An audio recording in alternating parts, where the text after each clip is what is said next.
इस वीडियो में हम डिस्कस करेंगे कि अगर आप इंजीनियर है, अगर आपके पास डीई डिप्लोमा है तो आप किस फील्ड के अंदर जा सकते हैं। अक्सर इंजीनियर वेल एक्सपीरियंस लोग होते हैं लेकिन इनको ये नहीं पता होता कि हम इस फील्ड के अंदर भी काम कर सकते हैं।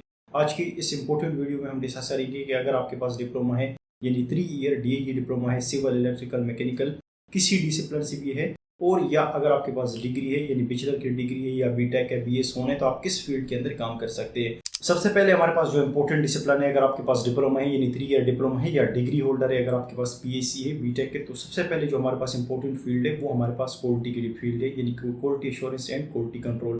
इस फील्ड के अंदर आप जा सकते हैं। अगर एग्जाम्पल आपके पास डीई 3 ईयर डिप्लोमा है या बीटेक है, बीएससी है, 4 ईयर डिग्री है, तो आप quality assurance and quality control यानी क्यूसी इंस्पेक्टर आप काम कर सकते हैं। ठीक है, एज ए क्यूसी इंस्पेक्टर अगर आपने काम कर रहा है तो आप 3 चीज़ों को प्रिपेयर करना है। यानी एग्जांपल आपकी मिनिमम जो एजुकेशन है इसके लिए डीई 3 ईयर डिप्लोमा है और बीटेक या बीएससी 4 ईयर डिग्री है। आप किसी फील्ड के अंदर यानी सिविल है, इलेक्ट्रिकल है, मैकेनिकल है, आप जा सकते हैं, एज ए क्यूसी इंस्पेक्टर काम कर सकते हैं। इसके लिए हमारे पास क्या चीज़ प्रिपरेशन के लिए है, मोस्ट इंपॉर्टेंट क्यूसी डिसिप्लिन के लिए क्यूसी डॉक्यूमेंट है। एज अ क्यूसी इंस्पेक्टर अगर आपने काम करना होता है तो आपको डॉक्यूमेंटेशन के बारे में लाजमी पता होना चाहिए। हमारे पास जितनी भी क्यूसी की डॉक्यूमेंटेशन है वो आपको लाजमी पता होना चाहिए। यानी एग्जांपल आईटीपी हमारे पास मेथड स्टेटमेंट है, आरएफआई है, डब्ल्यूईआर है, या कोई भी आपके डॉक्यूमेंट है क्वालिटी की, वो आपको लाजमी पता होना चाहिए। मोस्ट इंपॉर्टेंट हमारे पास जो रिस्पॉन्सिबिलिटी होती है वो साइट के वाली से होती है। यानी एग्जांपल अक्सर इंजीनियर ये चीज़ हमसे पूछते हैं, ये एग्जांपल डिप्लोमा होल्डर होते हैं कि हम क्वालिटी में आना चाहते हैं, इसके लिए हमारे पास कौन सी सर्टिफिकेट होनी चाहिए। सर्टिफिकेट आप भी कर सकते हैं लेकिन सर्टिफिकेट से ज़्यादा भी एक इंपॉर्टेंट चीज़ है वो आपकी नॉलेज है और आपको काम आने, यानी क्यूसी के अंदर आपको काम आना चाहिए। अब एग्जांपल अगर आपके पास 3 ईयर डिप्लोमा है या आपके पास बीएससी की डिग्री है तो आप क्यूसी के लिए एलिजिबल है, यानी कोई भी इंटरनेशनल सर्टिफिकेट की जरूरत नहीं है।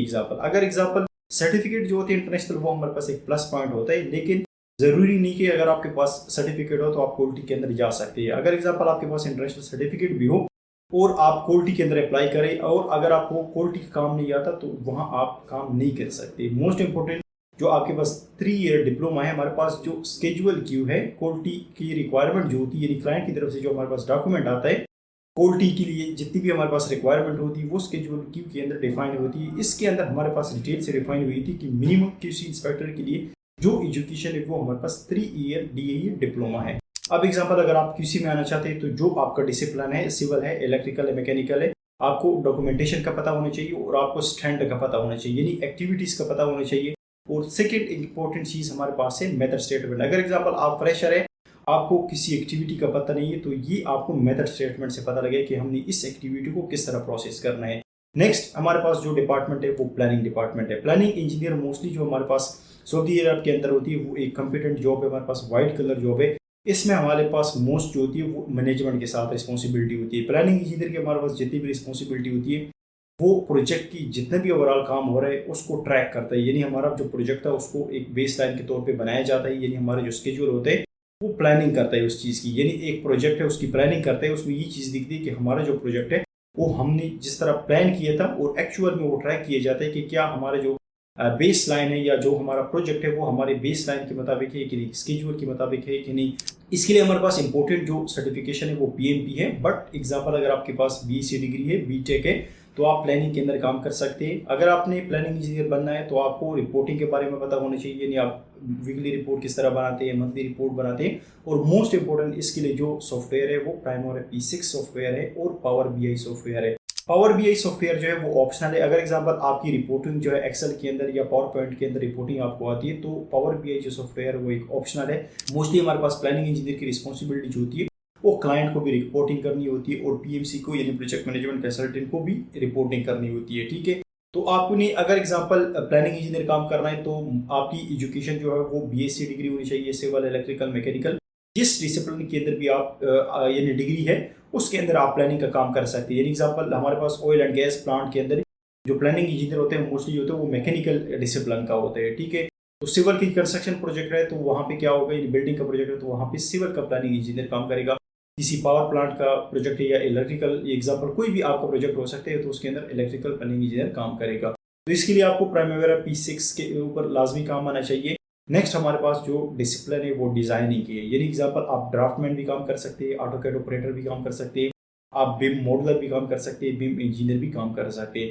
इसके लिए अगर एग्जांपल आपने ऑटोकैड ऑपरेटर या ऑटोकैड ड्राफ्टमैन आपने काम करना होता है तो इसके लिए जो हमारे पास डिप्लोमा है 3 ईयर डिप्लोमा, इसकी बेस पे भी आप काम कर सकते हैं। यदि सिविल है, इलेक्ट्रिकल है, मैकेनिकल, जो भी आपके पास डिप्लोमा है आप अपनी फील्ड के अंदर एज अ ड्राफ्टमैन काम कर सकते हैं। यानी एग्जांपल, अगर आपके पास सिविल का डिप्लोमा है, DE 3 ईयर डिप्लोमा है, तो आप एज अ ड्राफ्टमैन सिविल की एक्टिविटीज पे काम कर सकते हैं। अगर आपके पास इलेक्ट्रिकल है तो इलेक्ट्रिकल के हमारे पास जितनी भी एज ए ऑटोकैड ऑपरेटर या ड्राफ्टमैन आप काम कर सकते हैं। लेकिन एग्जांपल, आप यहाँ पे बीम इंजीनियर या आर्किटेक्ट काम करेंगे तो उसके लिए हमारे पास जो डिग्री है वो आर्किटेक्चर इंजीनियरिंग या BSc सिविल इंजीनियरिंग के अंदर भी आप BSc सिविल इंजीनियरिंग के अंदर भी आप आर्किटेक्ट काम कर सकते हैं। ठीक है। अब नेक्स्ट हमारे पास इंपॉर्टेंट जो है, अगर बीम इंजीनियर या बीम मॉडलर हमारे पास एक डिसिप्लिन होती है, मोस्टली अरामको प्रोजेक्ट के अंदर भी ये डिसिप्लिन हमारे पास है। इसके लिए आपके पास एजुकेशन जो है वो BSc डिग्री या आपके पास BTech BS Hon होना चाहिए। अब बीम इंजीनियर के लिए क्या रिक्वायरमेंट है, आपको ऑटोकैड के ऊपर काम आना चाहिए और आपको रिवेट के ऊपर काम करना चाहिए, आपको सॉफ्टवेयर की ग्रिप जो है वो स्ट्रांग होनी चाहिए। अब बीम मॉडलर जो होते हैं या बीम इंजीनियर, इसके अंदर क्या फर्क होता है, हमारे पास जितनी भी कोऑर्डिनेशन ड्राइंग होती है वो बीम इंजीनियर और बीम मॉडलर होते हैं उसकी रिस्पॉन्सिबिलिटी के अंदर आती है। मोस्टली जो इनका काम होते हैं वो डिजाइन के हवाले से होता है, यानी आपकी सॉफ्टवेयर के ऊपर होते हैं। मोस्टली रिवेट सॉफ्टवेयर है हमारे पास, ऑटोकैड है हमारे पास। अगर एग्जांपल आपने बीम मॉडलर के ऊपर काम करना है तो उसके लिए आपके पास जो डिसिप्लिन है वो तीनों इसके अंदर आ जा सकती है। यानी एग्जांपल, आपको सिविल का काम भी आना चाहिए, MEP का काम भी आपको आना चाहिए, यानी मैकेनिकल, इलेक्ट्रिकल और प्लम्बिंग का काम भी आपको आना चाहिए। ठीक है। नेक्स्ट हमारे पास जो डिसिप्लिन है वो आप एज अ सर्वेयर भी काम कर सकते हैं। एग्जांपल, आपके पास एज अ DE डिप्लोमा है तो उसके ऊपर आप एज अ सर्वेयर भी काम कर सकते हैं। नेक्स्ट हमारे पास है बिल्डिंग कंट्रोल इंजीनियर। एक हमारे पास होता है बिल्डिंग इंजीनियर और एक हमारे पास होता है building control engineer. Building control engineer की रिस्पॉन्सिबिलिटी जो होती है वो हमारे पास मोस्टली जो होती है, अगर एग्जांपल कोई बिल्डिंग बन रहा है तो वहाँ पे ये सारी चीज़ें जो होती है वो मॉनिटर करते हैं। यानी एग्जांपल, ये मोस्टली जो होते हैं ये डिसिप्लिन जो होती है वो क्लाइंट के अंदर होती है। यानी अगर एग्जांपल आप क्लाइंट के अंदर काम करना चाहते हैं तो बिल्डिंग कंट्रोल इंजीनियर, यानी एग्जांपल एक रेजिडेंशियल सोसाइटी बन रही है तो जिस इदारे की, यानी जिस इंस्टीट्यूट की वो सोसाइटी है वो आपको हायर करेगा as a building control engineer या बिल्डिंग इंजीनियर। ठीक है। उसमें ये चीज़ होती है कि आपका जितने भी उस सोसाइटी के अंदर मेंटेनेंस का काम होता है, स्ट्रॉन्ग का काम होता है, सीवरेज का काम होता है, उसको वो मॉनिटर करता है। ठीक है। ये भी एक बहुत अच्छी डिसिप्लिन है हमारे पास। नेक्स्ट हमारे पास वो एक डिसिप्लिन है project coordinator.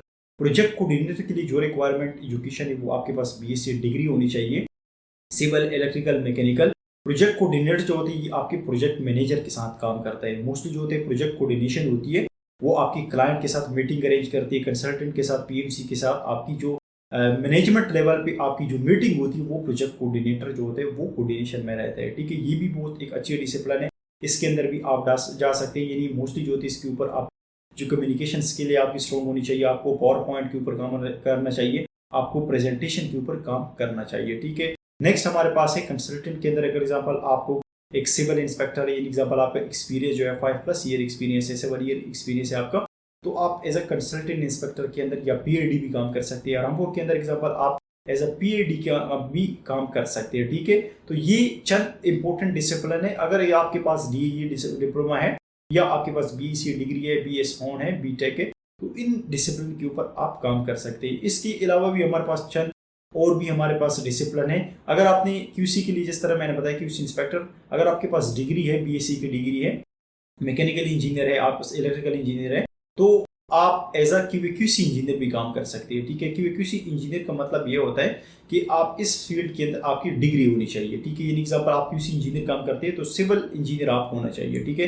Mechanical QA/QC engineer आप काम करना चाहिए तो आपके पास डिग्री होना चाहिए। ठीक है। लास्ट हमारे पास है, अगर एग्जांपल आपके पास एक सेफ्टी की, मोस्टली हमारे पास आप लोगों को पता होगा सेफ्टी डिपार्टमेंट जो है ये बहुत ज़्यादा लोग इसके अंदर आ गए। एक्चुअली यहाँ पे जो होते हैं जॉब्स की इश्यूज होती है। अगर एग्जांपल आप इंजीनियर भी होती है तो मोस्टली इंजीनियर को जब जॉब नहीं मिलती तो वो सेफ्टी के अंदर चले जाते हैं। सेफ्टी के अंदर भी कुछ ऐसे डिसिप्लिन है। एक हमारे पास है सेफ्टी ट्रेनर, सेफ्टी ऑफिसर, सबको पता होगा। इसके अलावा अगर आपने ग्रोथ करनी है सेफ्टी डिपार्टमेंट के अंदर तो सेफ्टी ट्रेनर एक अच्छी फील्ड है, उसके अंदर आप जा सकते हैं। सेफ्टी ट्रेनर की जो पैकेजेस है वो अच्छी पैकेजेस, यानी सेफ्टी ऑफिसर से ज़्यादा पैकेजेस जो है वो ज़्यादा है। सेफ्टी ट्रेनर के लिए जो रिक्वायरमेंट है वो आपके पास निबोच चेस्ट होना चाहिए और आपकी कम्युनिकेशन स्किल और आपको प्रेजेंटेशन बनाना आनी चाहिए, क्योंकि सेफ्टी ट्रेनर जो होते हैं वो हमारे पास मोस्टली होते हैं क्लाइंट या कंसल्टेंट को प्रेजेंटेशन भी देती है और साइट की वर्कर जो होती है या टीम जो होती है उनको ट्रेनिंग देती है। ठीक है। एक लास्ट हमारे पास इंपॉर्टेंट जो है वो एनवायरमेंटल कोऑर्डिनेटर। एनवायरमेंटल कोऑर्डिनेटर जो होते हैं ये सेफ्टी डिपार्टमेंट के साथ ही होते हैं। मोस्टली जो होते हैं प्रोजेक्टों के अंदर हमने ये चीज़ देखी है कि एनवायरमेंटल कोऑर्डिनेटर के लिए हमारे पास जो एजुकेशन है और जो सर्टिफिकेशन है वो हमारे पास ISO इन्वायरमेंटल मैनेजमेंट की 14,000 एक सर्टिफिकेट है हमारे पास, वो आपको करना चाहिए। और इसके अलावा अगर एग्जाम्पल आपका मास्टर जो है वो एनवायरमेंटल इंजीनियरिंग के अंदर है, तो आप इस फील्ड के अंदर काम कर सकते हैं। इन्वायरमेंटल इंजीनियरिंग या एनवायरमेंटल कोऑर्डिनेटर जो है ये हमारे पास बहुत ज़बरदस्त डिसिप्लिन है एज अ सऊदी अरब के अंदर।